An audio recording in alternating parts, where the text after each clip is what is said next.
Big boss season 8 మొదల ఎట్టకేలకు 4 వారాలు పూర్తయింది. నిన్న సోనియా ఎలిమినేషన్తో 5వ వారంలోకి అడుగుపెట్టింది. ఈ 4 వారాల్లో మనకి బిగ్ బాస్ ఎన్నో టెస్టులు ఇచ్చాడు. టాస్క్ల కంటే ఎక్కువగా గొడవలే జరిగాయి. గత సీజన్లో 10 వారాలకు సరిపడ గొడవలు ఈ సీజన్లో 4 వారాలకే జరిగాయి.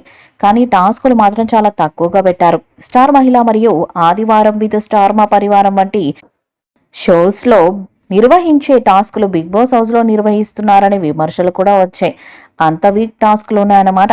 ఈ సీజన్ బడ్జెట్ చాలా లిమిట్ అని, అందుకే ఇలాంటి టాస్కులు నిర్వహిస్తున్నారని, బిగ్ బాస్ హౌస్ని కూడా చాలా తక్కువ డబ్బులతో నిర్మించారని ఇలా పలు రకాల విషయాలు సోషల్ మీడియాలో వినిపించాయి.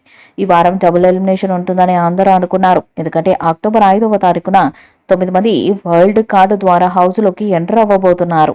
సాధారణంగా డబుల్ ఎలిమినేషన్ అనేది శనివారం ఆదివారం జరిగేది. కానీ ఈసారి మిడ్ వీక్ అనగా బుధవారం రోజు ఎలిమినేషన్ ఉంటుందని నాగార్జున నిన్నటి ఎపిసోడ్ చివర్లో చెప్పుకొచ్చాడు. ఇలా బిగ్ బాస్ చరిత్రలో 5వ వారం మిడ్ వీక్ ఎలిమినేషన్ పెట్టడం ఇదే తొలిసారి అని చెప్పొచ్చు. అయితే ఎప్పుడు చివరి వారాల్లో పెట్టే మిడ్ వీక్ ఎలిమినేషన్ ఇప్పుడు 5వ వారంలోనే పెట్టడం వెనక అంతర్యం ఏంటి? నిజంగానే కాంటెస్టెంట్ని ఎలిమినేట్ చేస్తారా లేదా సీక్రెట్ రూమ్లో దాచుతారా అనేది ఇప్పుడు పెద్ద సస్పెన్స్.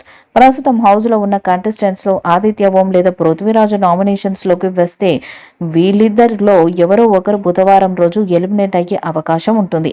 ఒకవేళ ఆదిత్య ఓం కాకుండా యాష్మి వస్తే వీరిలో ఎవరో ఒకరు ఎలిమినేట్ అవ్వచ్చు. ఒకవేళ హౌస్లో భారీ ఓటింగ్ వచ్చే కంటెస్టెంట్స్ మాత్రమే నామినేట్ అయితే మాత్రం ఆడియన్స్కి ఫ్యూజులు ఎగిరే ట్విస్ట్ తప్పదు. కాబట్టి నామినేషన్స్ చాలా కీలకం కాబోతున్నాయి. సీజన్ 8ని ఆడియన్స్ బాగానే ఆదరిస్తున్నారు. బిగ్ బాస్ హౌస్లో సోనియా కేవలం నిఖిల్ పృథ్వీలతోనే ఉంటుంది. ఇద్దరు స్ట్రాంగ్ కంటెస్టెంట్స్ కాబట్టి వారిని వదిలి ఉండట్లేదు. వారిద్దరికీ ఆమె దగ్గరవుతుంది. మిగతా హౌస్ మేట్స్తో మాత్రం ఏదో మొహమాటానికి మాట్లాడుతున్నట్టుంది. అందుకే సోనియా ఎలిమినేట్ అయింది. మరోపక్క పృథ్వీతో యాంకర్ విష్ణుప్రియ కూడా పులిహోర కలుపుతుంది. హౌస్లో కంటెంట్ ఇచ్చేందుకు వీళ్ళందరూ ట్రై చేస్తున్నట్టు ఆడియన్స్కి అర్థమవుతుంది. నామినేషన్స్లో ఉన్న వాళ్ళని ఒక్కొక్కరిని సేవ్ చేసుకుంటూ చివరికి సోనియా నాగమణి కంట మిగిలగా హౌస్లో ఉన్న కంటెస్టెంట్స్ని ఎవరిని బయటకు పంపించాలో చెప్పమన్నాడు.